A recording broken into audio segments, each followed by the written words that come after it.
निकटरे ओडिशा राजस्व मंत्री श्री सुरेश पुजारी गणमाध्यम सरकार ब्लॉक पुनर्गठन पर चिंता करुवा विषय प्रकाश करने पर राज्यर विभिन्न अंचल लोकों भितर नूतन ब्लॉक गठन नहीं आशा संचार होईछि।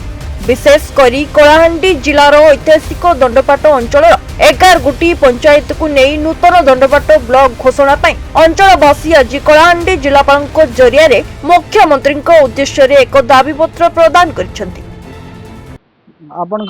बेहरा कुकसरा ब्लॉक रो किछि ब्लॉक पंचायत आउ धरमगढ़ ब्लॉक रो 5टा पंचायत एंता करी 5-6-11टा ग्राम पंचायत सरपंच समिति सभ्य जिला परिषद सभ्य पूर्वतन चेयरमैन नेतृस्थानीय जिन माने आमर अच्छन समस्ते आज आइलु जिलापाल ऑफिस के और जिलापाल ऑफिस को जरिया आम माननीय मुख्यमंत्री ओडिशा के गोटे दाबीपत्र देचु। आम दाबी है जे ये जेन ऐतिहासिक दंडपाट अंचल अच्छे कलाहांडी से अंचल के गोटे नुआ ब्लॉक घोषणा करा जाऊ।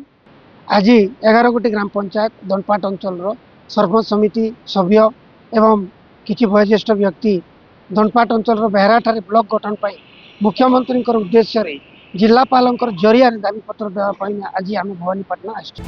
प्रस्तावित नूतन ब्लॉक पई आज धर्मगढ़ ब्लॉक रो विभिन्न ग्रामर लोक माने मिसी जिलापाल को दंडपाट ब्लॉक प्रतिष्ठा पई जिला प्रशासन साहाय्य लोड़िथिले। तेणु नुआ सरकार दंडपाट रे एक नूतन ब्लॉक गठन पई आवश्यक पदक्षेप नेबाकू दाबी पत्र रे उल्लेख करिसंती।